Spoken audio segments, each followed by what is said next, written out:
पुन्हा एकदा बातम्या पाहूयात वेगवान स्वरूपात। पारनेर मतदारसंघातून खासदार निलेश लंके यांच्या पत्नी राणीताई लंके यांना राष्ट्रवादी शरदचंद्र पवार पक्षाकडून एबी फॉर्म देण्यात आलाय। महाविकास आघाडीकडून राणी लंके यांच्या उमेदवारीवर शिक्कामोर्तब झाले। खासदार सुप्रिया सुळे आणि योगेंद्र पवार यांच्या उपस्थितीमध्ये बाईक रॅली पार पडली। या बाईक रॅलीनंतर दौंडचे माजी आमदार रमेश थोरात यांनी खासदार सुप्रिया सुळे यांची भेट घेतली। यावेळी त्यांनी दौंडच्या उमेदवारीची मागणी केली।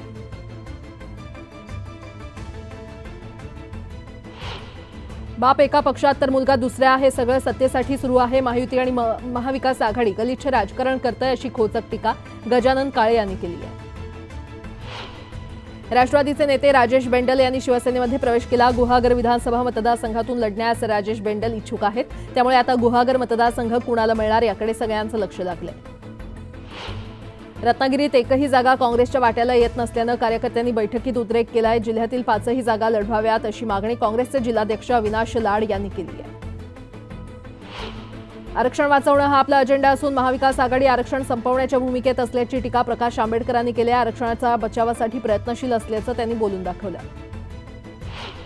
रविकांत तुपकरांनी क्रांतिकारी शेतकरी संघटनेची स्थापना केली आहे। बुलढाण्यातील पदाधिकाऱ्यांच्या बैठकीत तुपकरांनी घोषणा केली। तुपकरांनी महाविकास आघाडीसोबत जाण्यास सकारात्मक असल्याचंही सूतोवाच केलंय। कर्जत जामखेड मतदारसंघातून निवडणूक लढणार नाही आणि जिंकणारही असा विश्वास राम शिंदेंनी व्यक्त केलेला आहे। 2019च्या निवडणुकीत रोहित पवारांनी राम शिंदेंचा पराभव केला होता। आता पुन्हा एकदा रोहित पवार विरुद्ध राम शिंदे अशी लढत रंगण्याची शक्यता आहे। नांदगाव विधानसभेतून समीर भुजबळ निवडणूक लढवण्यावर ठाम आहेत। उमेदवारी देणं हा पक्षाचा अधिकार आहे, मात्र आवश्यकता पडल्यास अपक्ष निवडणूक लढवू असा इशारा समीर भुजबळ यांनी दिलाय। हडपसर विधानसभा मतदारसंघातील कार्यकर्त्यांना उद्धव ठाकरेंनी कामाला लागण्याच्या सूचना दिलेल्या आहेत। इच्छुक उमेदवार महादेव बाबर यांनी उद्धव ठाकरेंची भेट घेतल्यानंतर उद्धव ठाकरेंनी या सूचना केल्यात। आरक्षण वाचवणं हा आपला अजेंडा असून महाविकास आघाडी आरक्षण संपवण्याच्या भूमिकेत असल्याची टीका प्रकाश आंबेडकरांनी केली। आरक्षणाचा बचाव करण्यासाठी आपण आरक्षणाच्या अवतीभोवती फिरत असल्याचं त्यांनी म्हटलं।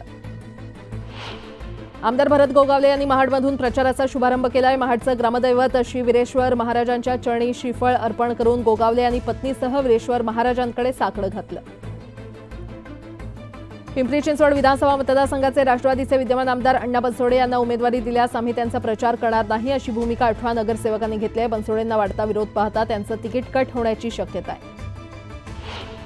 महाराष्ट्र विधानसभेत आम्ही पूर्ण ताकदीनं निवडणूक लढवणार अशी प्रतिक्रिया एमआयएमच्या वारिस पठाण यांनी दिली आहे, तर 2 दिवसात पुढील उमेदवार देणार असल्याचं देखील पठाण म्हटलं।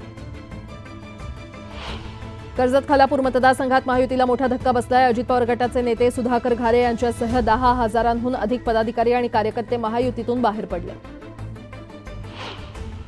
आता एक मोठी बातमी, महाविकास आघाडीचा जागा वाटपाचा फॉर्म्युला ठरल्याची माहिती समोर आली आहे। महाविकास आघाडीच्या जागा वाटपाचा तिढा सुटल्याची माहिती सूत्रांकडून देण्यात आली आहे। काँग्रेस 105, ठाकरे 95, शरद पवार गटाला 84 जागा देण्यात आल्याची माहिती मिळते। महाविकास आघाडीची आज दुपारी पत्रकार परिषद होणार आहे आणि या पत्रकार परिषदेत जागा वाटपाची घोषणा होण्याची शक्यता आहे। विदर्भ आणि मुंबईतल्या काही जागांवरून उबाठा शिवसेना आणि काँग्रेसमध्ये वादाची ठिणगी पडली होती। आता या जागांवर दोघांकडून कशा प्रकारे तोडगा काढण्यात आला याबाबत उत्सुकता आहे।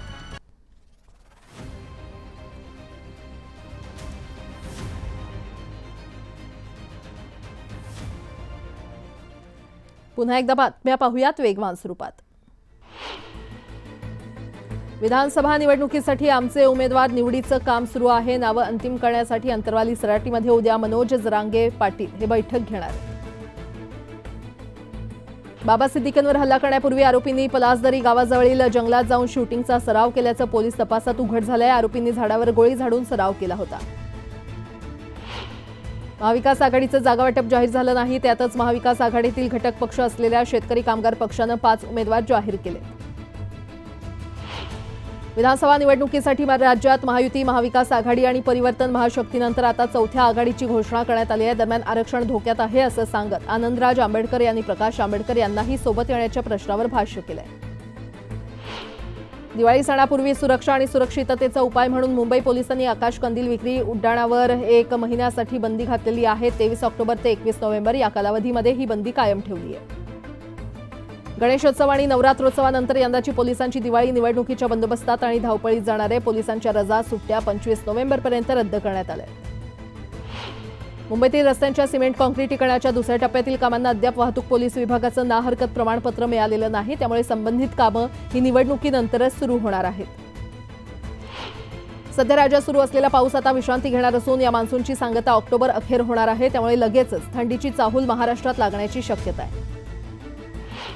दिवाळी अवघ्या 10 दिवसांवर आली असून राज्यातील काही भागात अवकाळी पाऊस पडतोय. त्याचा फटका फटाके व्यवसायाला बसला असून किरकोळ विक्रेते फटाके घेण्यासाठी येतच नसल्यानं घाऊक व्यापारी चिंतेत आहेत. राज्य सरकारनं दिवाळीत होणारी हंगामी भाडेवाढ रद्द करून प्रवाशांना दिलासा दिला, मात्र त्यात एसटी महामंडळाला अंदाजे 100 कोटी रुपयांच्या महसुलाला मुकावं लागणार आहे. परिणामी कर्मचाऱ्यांना दिवाळी बोनसला मुकावं लागणार असून शासनानं एसटीचं झालेलं नुकसान भरून द्यावं अशी मागणी होतीये. पुण्यातील वाहतूक कोंडी दूर करण्यासाठी पुणे वर्तुळाकार रस्ता प्रकल्प हाती घेण्यात आलेला आहे. आता या प्रकल्पालगतच्या 117 गावांचा सर्वांगीण विकास MSRDCच्या माध्यमातून साधला जाणार आहे. सांगलीच्या तासगाव तालुक्यात गेल्या 8 दिवसांपासून परतीच्या पावसानं धुमाकूळ घातलाय. पावसानं द्राक्ष बागांवर मोठा प्रादुर्भाव झाल्यानं शेतकरी आर्थिक संकटात सापडलाय. मावळमध्ये रात्रभर विजेच्या कडकडाटासह अवकाळी पावसानं हजेरी लावली. ऐन दिवाळीच्या काळात सोयाबीन, इंद्रायणी भात पिकांना बहर आला असताना अवकाळी पावसानं बळीराजाच्या आशेवर पाणी फिरवल्यानं शेतकरी हताश झालाय. एक मोठी बातमी. चक्रव्यूह रचून माझा अभिमन्यू करून राजकीय अंत करण्याचा प्रयत्न सुरू आहे असा आरोप धनंजय मुंडे यांनी केलाय. मला पाडण्यासाठी अनेकांनी देव पाण्यात ठेवलेत. बहिणीला संपवलं, आता भावाची बारी असं काहींना वाटतंय. पण ना बहीण संपत असते ना भाऊ संपत असतो असं थेट टीकास्त्र त्यांनी शरद पवार राष्ट्रवादी पक्षावर केलंय. परळीतील जनसंवाद मेळाव्यात ते बोलत होते. त्यांचा हाच प्रयत्न आहे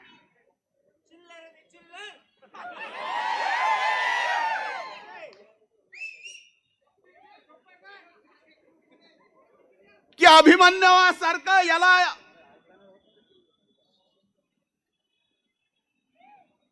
पूर्णपणानं व्यूहरचना अशी करायची की अभिमन्यूचा जसा अंत झाला तसा माझा राजकीय अस्त व्हावा. पण जे कोण करतंय त्याला धनंजयचा नावाचा अर्थ माहित नाही. पुन्हा एकदा बातम्या वेगवान स्वरूपात. जळगावमध्ये आचारसंहितेच्या पार्श्वभूमीवर ठिकठिकाणी नाकाबंदी करण्यात आली आहे. मुंबई नागपूर महामार्गावर देखील नाकाबंदी करण्यात आली असून वाहनांची कसून तपासणी केली जाते. GT रुग्णालयाच्या आवारात सुरू करण्यात आलेल्या शासकीय वैद्यकीय महाविद्यालयातील अतिदक्षता विभागात आणखी 10 खाटांची भर पडणार आहे. अत्यवस्थ रुग्णांना अतिदक्षता विभागातील खाटा उपलब्ध होण्यास मदत होणार आहे. भासा जलाशयाच्या पाणलोट क्षेत्रामध्ये मागील 3 ते 4 दिवसांमध्ये सातत्यानं पावसाची नोंद झाली आहे. परिणामी नदीपात्रात गढूळ पाणी आल्यानं मुंबईला गढूळ पाण्याचा पुरवठा होतोय. मध्य रेल्वेच्या स्थानकांवरील आपत्कालीन वैद्यकीय कक्ष गेल्या काही महिन्यांपासून बंद असल्याचं उघडकीस आलंय. त्यामुळे मुंबईतील प्रवाशांची सुरक्षा धोक्यात आली आहे. ससून रुग्णालयात आता गर्भवती आणि नवजात बालकांमधील अनुवंशिक आजारांचं निदान होणार आहे. गर्भवती महिला आणि नवजात बालकांच्या महागड्या तपासण्या अतिशय कमी दरात होणार आहेत. पुण्यातील घरांच्या विक्रीला घरघर लागल्याचं चित्र आहे. घरांच्या विक्रीत जुलैपासून सलग 3ऱ्या महिन्यात सप्टेंबरमध्ये घसरण झाली आहे.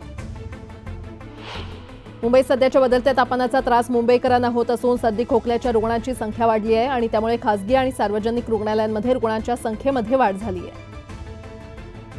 मुंबईत वायू प्रदूषण कमी करण्यासाठी विविध उपाययोजना राबवण्यात येत आहेत. मुंबईतील प्रदूषण कायम असलं तरी हवेच्या गुणवत्तेमध्ये अल्प सुधारणा होते. दिवाळी आणि छठपूजेनिमित्त होणारी संभाव्य गर्दी लक्षात घेता मध्य रेल्वेनं एकूण 570 विशेष फेऱ्या चालवण्याची घोषणा केली आहे. यात मुंबई पुण्यातील विविध रेल्वे स्थानकातून 292 फेऱ्या चालवण्यात येणार आहेत. म्हाडा प्राधिकरणातील कर्मचाऱ्यांच्या बदल्या नेहमीच चर्चेचा विषय ठरला आहे. त्यावर तोडगा काढण्यासाठी ऑनलाईन पद्धतीनं बदल्यांचा पर्याय गांभीर्यानं विचारात घेतला जात असल्याचं सूत्रांचं म्हणणं आहे. महाराष्ट्रातील शेतकऱ्यांच्या शेतीमालाला बाजारपेठ मिळावी या उद्देशानं भारतीय रेल्वेनं शेतकरी समृद्धी विशेष ट्रेन सुरू केलेली आहे. नाशिक जिल्ह्यातील शेतकऱ्यांचा समृद्धी विशेष ट्रेनला चांगला प्रतिसाद मिळतोय. मुंबई महापालिकेकडून वॉर्डमध्ये पिंक टॉयलेट ही संकल्पना राबवण्यात येते. मात्र यातील D वॉर्ड आणि अन्य 2 वॉर्डमध्ये पिंक टॉयलेट सुरू झालं नसून त्यासाठी अद्यापही प्रतीक्षाच आहे.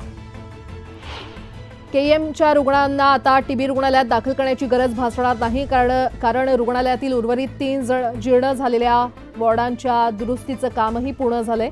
आता रुग्णसेवेत हे 3ही वॉर्ड दाखल झाले.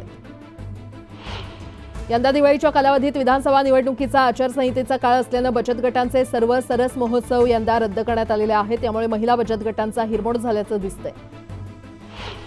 डोंबिवली रेल्वे स्थानकातील प्लॅटफॉर्म क्रमांक 5 वरील छत उभारणीचं काम रेल्वे प्रशासनानं हाती घेतलंय. गेल्या 2 वर्षांपासून या ठिकाणी छत नसल्यानं प्रवाशांचे हाल होत होते. छताचं काम पूर्ण झाल्यावर प्रवाशांना आता दिलासा मिळणार आहे.